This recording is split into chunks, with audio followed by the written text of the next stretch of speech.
রাজনীতি বড় নির্মম, বড় নিষ্ঠুর। ক্ষমতায় থাকতে এক চেহারা, আর ক্ষমতার চেয়ারটা সরে গেলে তার ভিন্ন চেহারা, তার নির্মম বাস্তবতা ফুটে ওঠে। আর সেই বাস্তবতার কঠিন শিকার হচ্ছেন শেখ হাসিনা। 15 বছরে তার দুর্দান্ত দাপুটে ক্ষমতা কে না দেখেছে?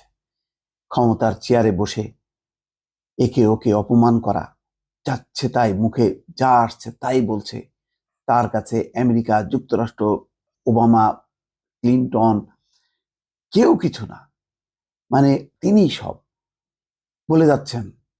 যুক্তরাষ্ট্রকে উদ্দেশ্য করে, যুক্তরাজ্যকে উদ্দেশ্য করে, পশ্চিমাদেরকে উদ্দেশ্য করে, আর বিএনপি এটা তো মানে তার কাছে কিছুই না। সবাই চোর, বাটপাট, জঙ্গি। তারেক রহমান বিদেশে পলাতক, হ্যাঁ, চোরের মতো পালিয়ে আছে, দেশে আসুক না। আজকে এত যে ক্ষমতার দম্ভ, বাগাড়ম্বর, আজকে শেখ হাসিনার কোনো আশ্রয় নেই। একটা খবর, শেখ হাসিনার আশ্রয় নিয়ে ভারত যুক্তরাজ্যের ফোনালাপ। আগেই বলেছি যে ভারতের এখন গলার কাটা হচ্ছে শেখ হাসিনা। কোনোভাবেই শেখ হাসিনাকে রাখতে চায় না। আওয়ামী লীগের অনেক নেতারা পালিয়ে গেছে, তারা ভারতে লুকিয়ে আছে, সেটাও জানে ভারত সরকার। কিন্তু ভারত সরকার কিন্তু কাউকে আশ্রয় দেবে না, রাজনৈতিক আশ্রয় দেবে না। তারা ইতিপূর্বে খেয়াল করেন, আফগানিস্তানে যখন নাকি অভ্যুত্থান ঘটলো, অনেকে আশ্রয় নিতে চেয়েছিল, দেয়নি। মিয়ানমারের সাম্প্রতিক সময় যে ঘটনাবলী, তাতে অনেকেই পালিয়ে এসেছিল ভারতে, ভারত কিন্তু আশ্রয় দেয়নি।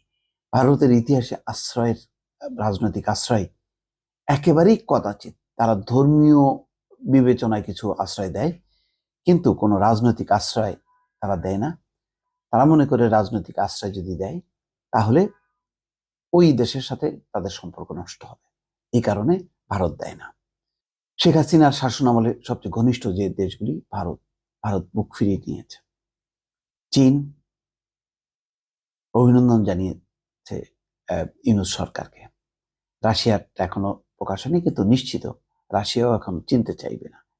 এই অবস্থায় হুট করে যে চলে গেলেন শেখ হাসিনা ভারতে, এখন ভাগ্য ভালো, ভারতের সরকার এবং বিরোধী দুই পক্ষই শেখ হাসিনাকে পছন্দ করেন ব্যক্তিগতভাবে। সেটা হচ্ছে ব্যক্তিগতভাবে, কিন্তু যদি তিনি ক্ষমতাচ্যুত হন এবং বিতর্কিত হন, বিশেষ করে যার গণহত্যার দায়ে বিচারের সম্মুখীন হবার কথা, তেমন ব্যক্তিকে রাষ্ট্রীয়ভাবে তারা প্রকাশ্যে আর চিনতে চান না। এই কারণে ভাগ্য ভালো যে বিরোধী দল প্রচন্ডভাবে সরকারকে সমালোচনা করেনি, বরং সর্বদলীয়ভাবে শেখ হাসিনার একটা ভাগ্য নির্ধারণ করতে চায়, কোথায় তাকে আশ্রয় দেয়া যায়। ভারতের সম্ভব না, এই কারণে ভারত এখন দুতিয়ালি করছে। যুক্তরাজ্যের পররাষ্ট্রমন্ত্রীর সঙ্গে কথা বলেছে ভারতের পররাষ্ট্রমন্ত্রী এস জয়শঙ্কর, সেই খবরটি দিয়েছে এনডিটিভি। সেখানে বলা হয়, ব্রিটিশ পররাষ্ট্রমন্ত্রী ডেভিড ল্যামির সঙ্গে বৃহস্পতিবার ভারতের পররাষ্ট্রমন্ত্রী এস জয়শঙ্কর বাংলাদেশ নিয়ে আলোচনা করেছে। এবং এখানে একটা সম্ভাবনা আছে, টিউলিপ থাকার কারণে, টিউলিপ সেখানকার মন্ত্রী, তার যে দল, সেই দল এখন ক্ষমতায় আছে, ফলে টিউলিপ যদি চেষ্টা চালায় তাহলে হয়তো ব্রিটিশ সরকার একটি নমনীয় হতে পারে। এর আগে ব্রিটিশ সরকার বলেছে যে রাজনৈতিক আশ্রয় এই প্রক্রিয়া দেওয়া সম্ভব না। তো সেই সম্ভব না, এটা একটা রাজনৈতিক অবস্থান। আবার যদি তারা রাজনৈতিকভাবে যদি মনে করে যে না, এটি হয়তো দেয়া যাবে কোনো এক বিশেষ বিবেচনা, তাহলে হয়তো বিবেচনা করতে পারে। সুবিধা হলো লেবার পার্টি এখন ক্ষমতায়, আর টিউলিপ হচ্ছে তার মন্ত্রী, যে কিনা শেখ হাসিনার, শেখ রেহানার কন্যা, স্বাভাবিকভাবেই খালা সম্পর্কে শেখ হাসিনা টিউলিপের। প্রতিবেদনে বলা হচ্ছে, ব্রিটিশ পররাষ্ট্রমন্ত্রী ডেভিড ল্যামির সঙ্গে বৃহস্পতিবার ভারতের পররাষ্ট্রমন্ত্রী জয়শঙ্করের বাংলাদেশ নিয়ে আলোচনা হয়। সামাজিক যোগাযোগ মাধ্যম এক্সে এক পোস্টে বিষয়টি উল্লেখ করে একটি পোস্ট দিয়েছেন জয়শঙ্কর।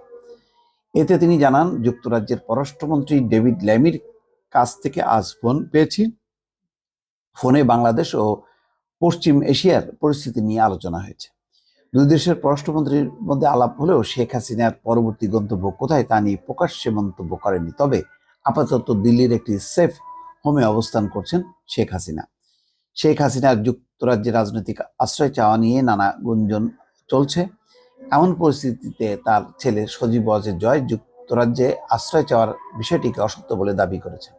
যাক, এটা প্রকাশ্যে অনেক কিছু বলা হবে না, যেহেতু একেবারেই অনিশ্চিত। তবে একটা নিশ্চিত, যে ভারত শেখ হাসিনাকে আশ্রয় দেবে না। শুধু শেখ হাসিনা না, আওয়ামী লীগের অনেক নেতা মন্ত্রী ইতিমধ্যে পৌঁছে গেছেন ভারতে। ভারত জানে, কিন্তু ভারত তাদেরকে আশ্রয় দেবে না অফিসিয়ালি। তারা পালিয়ে থাকতে পারেন ঢাকা দিয়ে দীর্ঘদিন, সেক্ষেত্রে হয়তো ভারত দেখেও না দেখার একটা ভান করতে পারে, কিন্তু অফিসিয়ালি কাউকে দেবে না।